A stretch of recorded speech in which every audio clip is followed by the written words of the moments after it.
ان میں بڑے ہی ایک مخصوص حالات میں، بڑے پراسرار حالات میں شہباز شریف کو ضمانت ملی تھی، لیکن اب نیب نے شہباز شریف کے خلاف ایک اور بڑی انکوائری کھولی ہے، اور اس انکوائری کا باضابطہ اعلان بھی کیا گیا ہے، ایک سٹیٹمنٹ بھی جاری کیا گیا ہے۔ اور نیب کا کہنا یہ ہے کہ شہباز شریف جب وزیر اعلیٰ تھے تو اس وقت انہوں نے اور اپنے کچھ ساتھیوں کے ساتھ مل کر اپنے اختیارات کا ناجائز استعمال کرتے ہوئے بہاولپور میں 14,400 کنال اراضی غیر قانونی طور پر منتقل کی۔ اس حوالے سے نیب کے پاس شواہد بھی موجود ہیں، اور اسی وجہ سے نیب نے اب یہ باضابطہ اعلان کیا ہے کہ شہباز شریف کے خلاف نیب نے یہ 14,400 کنال اراضی کی غیر منتقلی کا جو کیس ہے، اس میں ایک انکوائری نئی جو ہے وہ شہباز شریف کے خلاف شروع کر دی گئی ہے۔ بہرحال واپس آتے ہیں کہ عبدالقیوم نیازی کا معاملہ کیا ہے، اور خاتون اول پر جو الزامات لگائے جا رہے ہیں ان کے پیچھے اصل حقائق کیا ہیں۔ تو معاملہ یہ ہے کہ کچھ حلقے یہ دعویٰ کر رہے ہیں کہ وزیر اعظم عمران خان کا نام چونکہ عین سے شروع ہوتا ہے، عارف علوی کا نام بھی عین سے شروع ہوتا ہے، تو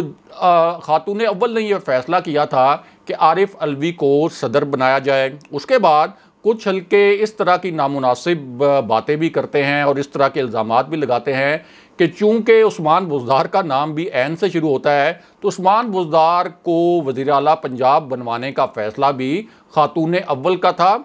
اور بہت نامناسب انداز میں خاتون اول پر اس قسم کی تنقید کرتے ہیں کہ وہ پوری جو گورننس ہے، یعنی حکومتی معاملات، کوئی حساب کتاب کے ذریعے یا جادو ٹونوں کے ذریعے چلا رہے ہیں۔ اب کچھ حلقے ایک اور دعویٰ کر رہے ہیں اور ایک اور الزام لگا رہے ہیں کہ عبدالقیوم نیازی کا نام بھی چونکہ عین سے شروع ہوتا ہے تو اس وجہ سے خاتون اول نے ہی اصل میں کوئی حساب کتاب لگایا، اور اس حساب کتاب کے بعد عبدالقیوم نیازی جو ہیں وہ ایک سرپرائز کے طور پر سامنے آئے اور ان کو آزاد کشمیر کا وزیر اعظم منتخب کیا گیا۔ یہ جو ہے کچھ حلقوں کے الزامات ہیں، لیکن اس پورے معاملے میں جو حقیقت ہے وہ حقیقت آپ کے سامنے رکھتے ہیں۔ تو حقیقت یہ ہے کہ وزیر اعظم عمران خان نے آزاد کشمیر کے الیکشن کے بعد وزارت عظمیٰ کے لیے، یعنی آزاد کشمیر کی وزارت عظمیٰ کے لیے 10 سے زائد امیدواروں کے انٹرویوز کیے تھے، اور دوسری جانب سردار تنویر الیاس کا ایک مضبوط اپنا دھڑا تھا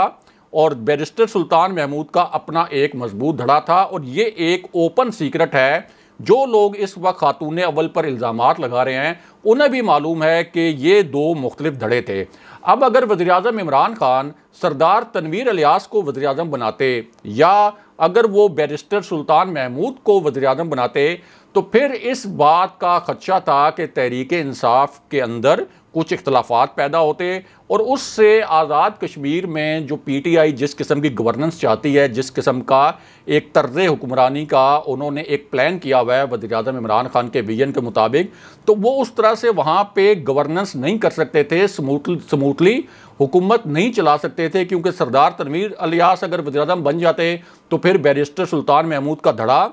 ان کو تنگ کرتا اور ان کے ساتھ تعاون نہ کرتا۔ اسی طرح اگر بیرسٹر سلطان محمود وزیر اعظم بن جاتے تو سردار تنویر الیاس کا جو دھڑا ہے وہ ان کے ساتھ تعاون نہ کرتا۔ اب 10 جو امیدوار تھے ان کے مختلف اوقات میں انٹرویوز کیے گئے، اور ان انٹرویوز کے بعد وزیر اعظم عمران خان نے کشمیر سے بھی فیڈ بیک لیا، یعنی آزاد کشمیر سے مختلف جو وہاں پر بڑے بڑے پولیٹیکل فگرز ہیں، اور اس کے بعد پھر انہوں نے عبدالقیوم نیازی کو آزاد کشمیر کا وزیر اعظم بنانے کا فیصلہ کیا۔ تو یہ جو باتیں کی جا رہی ہیں کہ ایک بہت بڑا سرپرائز آخری وقت میں کوئی خاتون اول کے حساب کتاب کے بعد جو یہ آیا ہے، یہ باتیں بالکل بے بنیاد ہیں اور بہت ہی نامناسب قسم کے الزامات خاتون اول کے حوالے سے لگائے گئے ہیں۔ بہرحال اب بات کرتے ہیں کہ لندن سے نواز شریف کے متعلق کیا بڑی خبر آئی ہے۔ تو یہ خبر ایک ایسے وقت میں آئی جب یہ اطلاعات سامنے آئیں اور خود مسلم لیگ نون کے کیمپ نے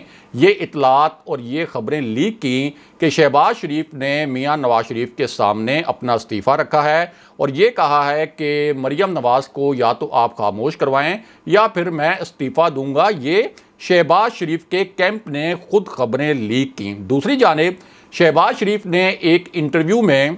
یہ کہہ دیا کہ اگر 2018 کے الیکشن میں ہم ایک اجتماعی حکمت عملی کے تحت الیکشن میں جاتے تو مسلم لیگ نون کے لیے نتائج اچھے ہو سکتے تھے، اور میاں نواز شریف بھی انسان ہیں، انسانوں سے غلطیاں ہو جاتی ہیں، اور جذبات میں آ کر انسان کچھ ایسی باتیں بھی کر جاتے ہیں۔ یعنی ان کا اشارہ یہ تھا کہ میاں نواز شریف نے فوجی قیادت کے خلاف جو بیانیہ بنایا وہ کوئی میاں نواز شریف کی جذبات میں آ کر غلطی بھی ہو سکتی ہے۔ اب اس کے بعد ایک تو مریم نواز نے جو مسلم لیگ نون کے پاکستان کے اندر رہنما ہیں، ایسے جو مریم نواز کے کیمپ کے اور میاں نواز شریف کے کیمپ کے ہیں، جن میں شاہد خاقان عباسی، رانا ثناء اللہ، احسن اقبال وغیرہ شامل ہیں، ایک تو ان کے ذریعے شہباز شریف کے اس بیانیے پر حملے کروانا شروع کیے۔ شاہد خاقان عباسی نے یہاں تک کہہ دیا کہ میں پارٹی صدر، یعنی شہباز شریف پارٹی صدر ہیں، میں ان سے وضاحت مانگوں گا کہ آپ نے یہ بات کس پیرائی میں کی تھی اور اس بات کا اصل مقصد کیا تھا۔ ساتھ ہی انہوں نے یہ بھی کہہ دیا کہ کوئی غلطی نہیں تھی پارٹی پالیسی میں جب 2018 کے الیکشن میں ہم گئے تھے۔ اب اس پوری صورتحال میں لندن میں میاں نواز شریف کی رہائش گاہ پر ایک بہت اہم اجلاس ہوا۔ اس اجلاس میں اسحاق ڈار بھی شریک تھے، اور ذرائع کا کہنا یہ ہے کہ اس اجلاس میں مریم نواز اور شہباز شریف کا معاملہ زیر بحث آیا۔ یعنی مریم نواز کا بیانیہ ایک طرف اور شہباز شریف کا جو بیانیہ تھا جو انٹرویو کے بعد سامنے آیا اس پر ڈسکشن ہوئی، اور میاں نواز شریف نے یہ فیصلہ کرنا تھا کہ آگے شہباز شریف کی پالیسی کے مطابق چلنا چاہیے یا مریم نواز کی پالیسی کے مطابق۔ لیکن اصل فیصلہ یہ ہونا تھا کہ پارٹی کو آگے کنٹرول کون کرے گا، یعنی میاں نواز شریف کیا چاہتے ہیں کہ شہباز شریف پارٹی کو کنٹرول کریں یا مریم نواز کنٹرول کریں۔ کوئی بیانیے کا اختلاف اس وجہ سے نہیں تھا کہ کوئی حقیقی اختلافات ہیں شریف خاندان میں۔ اگر کوئی ریلیف کا معاملہ ہو، کوئی ڈیل کا معاملہ ہو، شہباز شریف کی جانب سے اسٹیبلشمنٹ کی خوشامد کا معاملہ ہو اور اس کے بدلے کوئی ڈیل لینی ہو، تو اس معاملے پر تو شریف فیملی جو ہے وہ مکمل طور پر ایک پیج پر ہے۔ لیکن پارٹی کنٹرول کے حوالے سے اس اجلاس میں یہ فیصلہ ہونا تھا کہ اصل میں پارٹی کو کون کنٹرول کرے گا۔ اب یہ جو اجلاس ہوا، اس اجلاس میں میاں نواز شریف نے اپنا وزن مریم نواز کے پلڑے میں ڈال دیا، اور اس کے بعد انہوں نے ایک باقاعدہ بیان جاری کر دیا شہباز شریف کے بیان کی نفی کرتے ہوئے اور ان کے بیان کو رد کرتے ہوئے۔ اور اس بیان میں انہوں نے یہ کہا کہ ہماری جد و جہد چند سیٹوں کی ہار جیت کے لیے نہیں بلکہ آئین شکنوں کی غلامی سے نجات کے لیے ہے، اپنی عزت نفس پر سمجھوتا کیے بغیر تاریخ کی درست سمت میں کھڑے نظر آنے کے لیے ہے۔ مسلم لیگ نون اور عوام کے درمیان خلیج ڈالنے کی کوئی کوشش کامیاب نہیں ہوگی۔ یعنی شہباز شریف نے جو بیان دیا تھا، جو انٹرویو دیا تھا کہ ہم اگر بہتر پالیسی کے ساتھ جاتے 2018 کے الیکشن میں، یعنی مفاہمتی پالیسی کے تحت جاتے تو ہمیں بہتر نتائج ملتے، اس بیان کے جواب میں میاں نواز شریف نے باقاعدہ ایک سٹیٹمنٹ جو ہے وہ جاری کیا۔ دوسری جانب مریم نواز نے کیا کیا؟ مریم نواز نے یہ کیا کہ شہباز شریف کے انٹرویو کے بعد 2 دن بھی انتظار نہیں کیا، اور انہوں نے ایک ٹویٹ کر دیا کہ تا حیات قائد میاں نواز